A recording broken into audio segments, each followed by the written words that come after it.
everyone. My name is Michaela and I'm a marketing coordinator here at Behaviorally, based in our London office. Morgan, would you like to introduce yourself?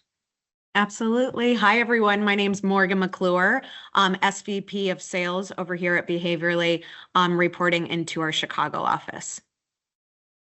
Amazing. So welcome to another episode of My Behaviorally Tech Talks, where we break down the latest packaging insights, real-world applications, and expert perspectives that help brands make smarter, data-driven decisions. So myBehaviorally is the only dedicated pack design intelligence platform built to drive decision precision, combining the world's largest behavioral packaging database with real-world sales data for faster, more accurate, and more valuable insights. Today, we're diving into our 2025 PackPower Awards Holiday Edition and sharing what we learned about seasonal packaging and how brands can use these insights to elevate their holiday SKUs. Cool. Well, thank you so much, Michaela. So before we get started on anything, I thought it'd be fun to just page through really quickly on a few of the winning pack designs. The designs that are revealed today are from Mars, Lindt, Mondelez, Hershey's, Coca-Cola, Sol de Janeiro, Ferrero, Target, Platis, Sazerac, Unilever, and Patrice. Congrats to all the winners. Amazing. So I'll dive into our questions now, Morgan. So from an insights perspective, what makes holiday packaging so unique? Yeah, so I think it's a really good question. So I think holiday packaging has a really unique job. It has to work so fast, it has to work emotionally, and these packs get only a few weeks on shelf, Michaela. So in such a short amount of time, they need to be really festive, clear, and they need to still feel like the brand too. Um, I mean, I laugh here because I think every single year the season creeps up on us earlier and earlier, and we're just stepping out of Halloween when we're seeing candy and the pumpkins, and then all of a sudden we're starting to see holiday items that are in the aisle. And honestly, with the way that shoppers are planning right now, those sort of cues I think are also really helpful. They give people permission to shift into holiday mode. And I think that there's also an important macro layer here that's quite interesting. So shoppers, right, they're more value conscious than ever. So they're planning earlier and spreading out their spending. And so like when those items finally show up in store, they're looking for packaging that signals both joy and reliability. So brands like Coca-Cola, what we were showing earlier, and Hershey's, Lindt, they all really nailed those combinations. They're festive and still instantly recognizable, which reduces a lot of that shopping friction in a financially tighter sort of environment. Amazing. And what trends stood out from this year's Holiday PackPower Award winners? Yeah, so a few clear trends I think really rose to the top, and the winners I think bring them out so perfectly. The first one that I really saw when I was looking at these designs were some really bold, big and bold seasonal cues, right? So Galaxy's glowing tree, Milka's whimsical winter world, Kinder's penguins, the favorite day's Hanukkah cookies. These designs say holiday from across the aisle, right? Shoppers want clarity right now, especially when inflation is shaping a more deliberate decision making. The second one here is brands are really protecting their core identity. So Coca-Cola's Santa cans, I think, are really iconic, right? Because they're so festive and they're still unmistakably Coke. Hershey's and Lindt's do the same, with shoppers being more selective.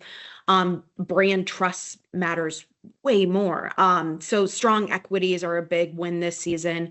The third one here is that emotion forward storytelling. So you can feel something right when you're looking at all of these packs. When I was thinking back to Lindt's Teddy, right? That idea of nostalgia. Godiva's Christmas tree tin. It's a really nice keepsake that feels also very premium. The Dove gifts, it's a real cozy indulgence.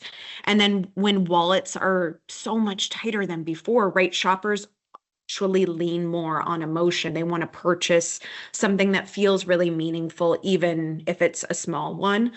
The one of the last two is elevated gift ready structures. So the Sol de Janeiro is a real big star here. It's bright, it's joyful, and it's instantly giftable.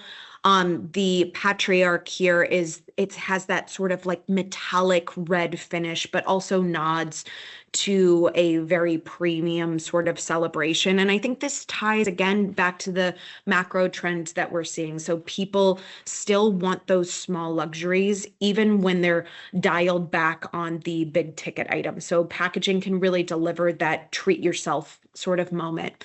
Um, and Michaela, the last one that I saw here that I thought was really interesting was clarity in the chaos. So a real simple, clean communication one, which I think aligns with shoppers being more cautious and way less patient. So a pack that makes them work too hard, I mean, they're just gonna skip it.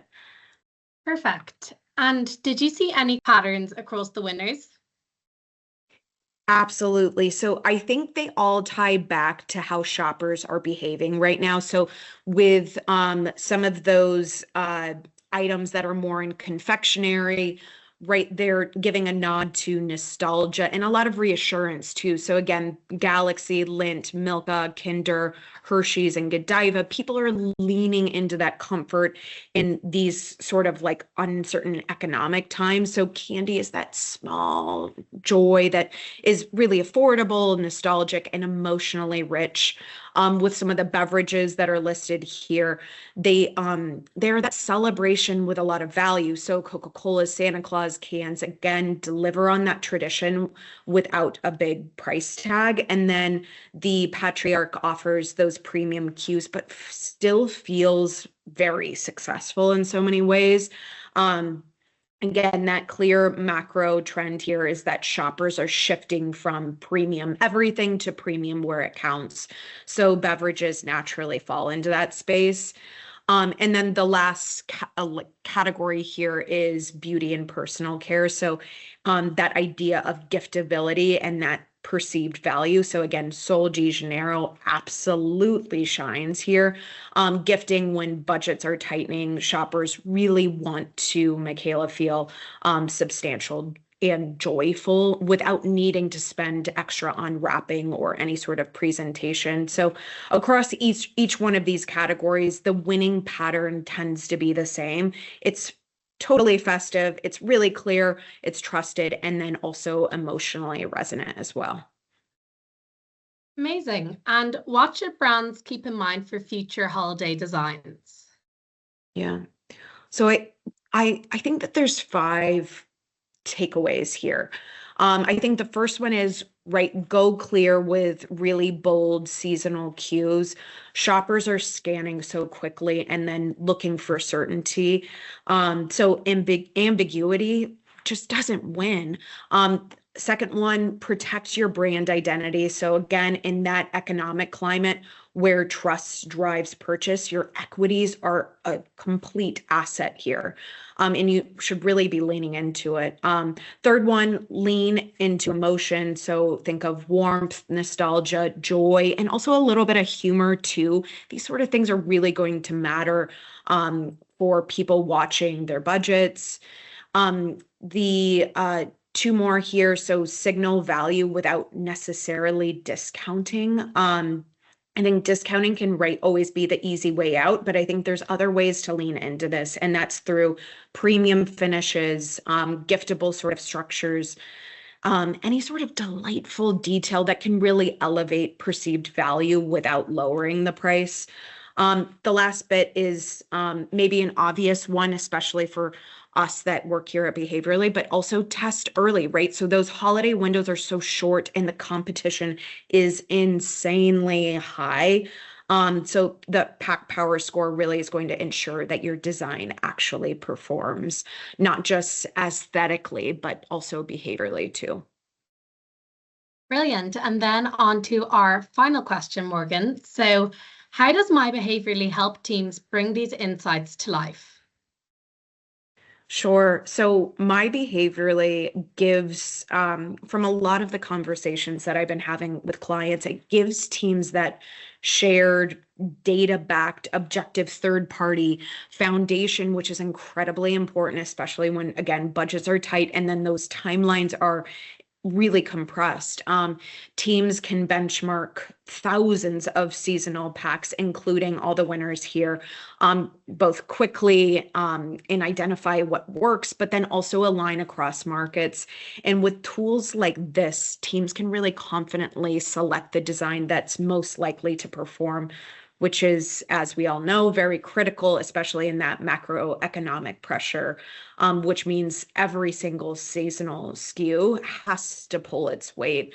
And it brings that clarity at a time when decision making can easily get overwhelmed by aesthetics or internal opinions. Brilliant.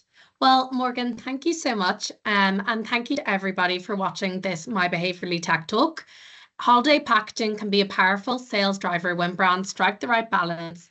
And as Morgan explored, the PackPower Score helps us ensure every seasonal design wins at the moment of choice. So to learn more about the Holiday PackPower Awards or how myBehaviorally can support your seasonal strategy, please reach out to us today for a demo. Thank you. Thank you.